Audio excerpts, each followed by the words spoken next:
حدیث مبارک کی راضی نبی علیہ الصلوۃ والسلام فرمائی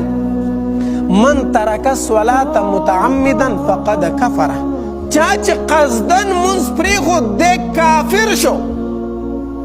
قصدن منز پریخود سی دی یعنی دومره بیمار نه چې په کټ باندې پروت را پاسې دی نشي ته کوی زه په دکان کې ما زه په پټي کې ما زه په بیټک کې دا عذر نه دی دا عذر نه دی چا چې قصدن منز پریخود فقد کفر نبی علیہ السلام فرمایي دا کافر شو بعضی فقهاو خو دا مذهب دی چې یو سړی قصدن منز پریخود دی کافر شو کو ښځه ده او کو سړی دی کافر شو دوباره به کلمه وایي او کو شادي شده وي ملا به راولي دوباره به نکاح تازه کوي ځکه چې کافر شو ښځه پې هم طلاقه شو که نه دا د بعضې علماو مذهب دی ځکه حدیث مبارک کې راځي نبی علیہ السلام وایي کافر شو وایي دی کافر دی اوسو دی به کلمه هم دوباره وایي دی به خپله نکاح دوباره تازه کوي ډېره سخته خبره ده که نه خو امام ابو حنیفه رحمه الله هغه خو ډېره نرمي کوي هغه وایي نه کافر نه دی ګناه کبیره یې وکړه ده ګناه کبیره غټه ګناه یې وکړه ده خو کافر نه دی نو چې کافر نه دی نو حدیث کې خو ورته ویلي شوي دي فقد کفر دا کافر شو نو څنګه امام صاحب و چې دا کافر نه دی نو امام صاحب رحم الله فرمایي وایي د حدیث مبارک مطلب دا دی چې کار د کافر وکړو کار د چا وکړو چې قصدن منځ یې پرېښودو کار د کافر وکړو دا د مسلمان کار نه دی د مسلمان شان دا نه دی چې دی به قصدن منځ پرېږدي ځکه حدیث مبارک کې راځي د کافر او د مسلمان په منځ کې فرق چې راځي نو په مانځه سره راځي په مانځه سره نو چې د منځ پرېښود خو کار یې د کافر وکړو که نه منځ خو په کافر نشته په مسلمان خو منځ شته دی بیا امام صاحب رحمه الله چې کومه سزا دې سړي ده مقرر کړې ده ګورې هغې ته هم غوږ شه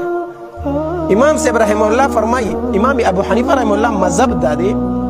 چې کم سړی بېلمازه دی منځ نه کوي قصدن او عمدن منځ پرېږدي حاکم وقت په دې گرفتار کی دا علاقې چې کم تاڼهدار دی اسیچو دی دی به گرفتار کی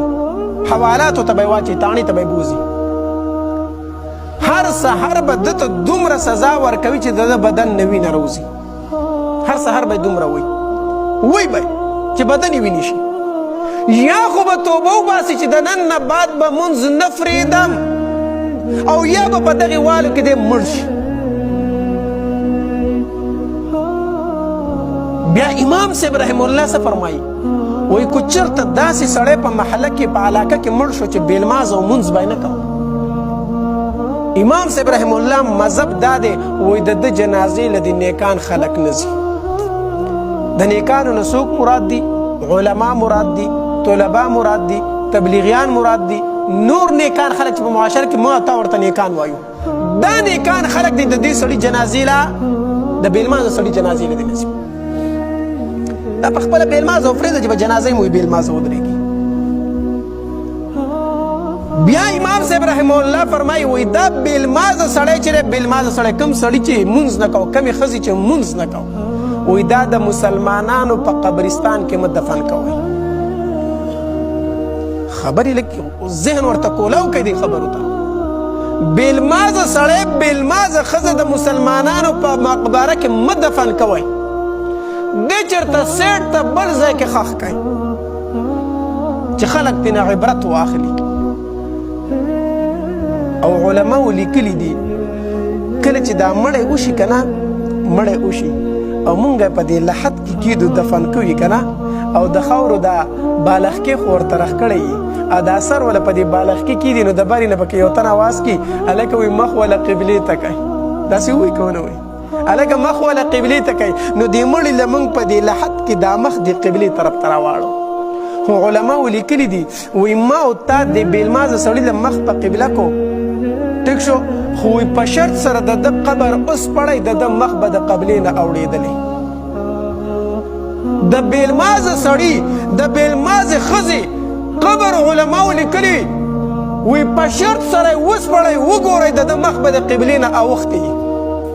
وی ځکه چې د ده خواله ړومبې فرشتې راشي که نه نو ده دا مخ د قبلې نه واړی ړومبې په ژوندانه دې قبلې ته نه مخ کو، اوس دې ولې مخ کړی دی؟ اوس دې ولې مخ کړی دی؟ دا مخ ولې د قبلې نه واړی. الله دې فنا راکړي، الله دې فنا راکړي. د افسوس خبره ده، ګورې د افسوس خبره ده، مونږ په مانځه کې ډېر سخت کوتاه یو، ډېره زیاته کمي ده را پکې د مانځو، ډېره زیاته کمي ده. جومات خوشې پروت دی د مانځه په ټایم کې، دا جومات په خیرې کوي، د الله دا کور خیرې کوي. علماو لیکلي دي وی په یو بیلمازه سړي سره 2 کورونه سپیره کېږي، په یو بیلمازه ښځې سره، په یو بیلمازه سړي سره 2 کوره سپیره کېږي، 2 کوره. نو ستا په کور کې چې کومه بیلمازه سړی پاتې کېږي، بیلمازه زوی دې پاتې کېږي، بیلمازه ښځه پاتې کېږي، ستا دا کور به سپیری که نه بی؟ په دې کور کې به برکت راشي،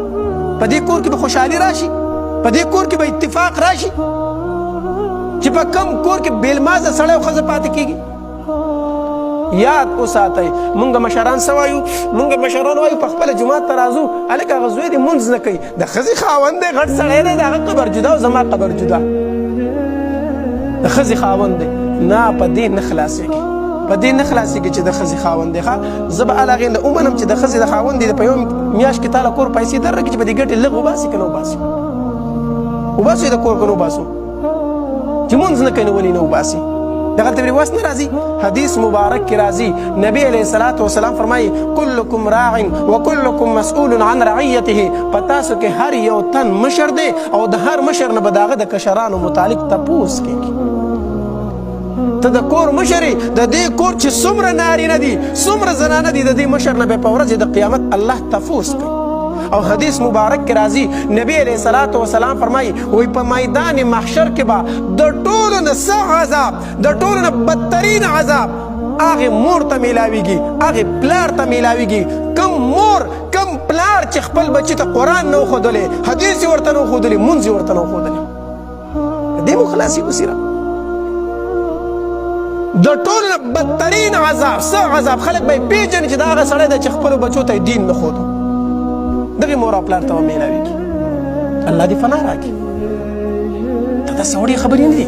مونږ ذمهوار یو د کور، مونږ نه به تپوس کېږي. څومره بیلمازه دې کور کې دي، مونږ نه به د دې تپوس کېږي. نو مونځ ډېره اهمه فریضه ده، مونځ ډېره اهمه فریضه ده. د الله دپاره چې د مونځ پابندۍ شروع کړو، خوشحالي به وي، سکون به وي، زړه ته ارام به وي، کور کې به برکت وي.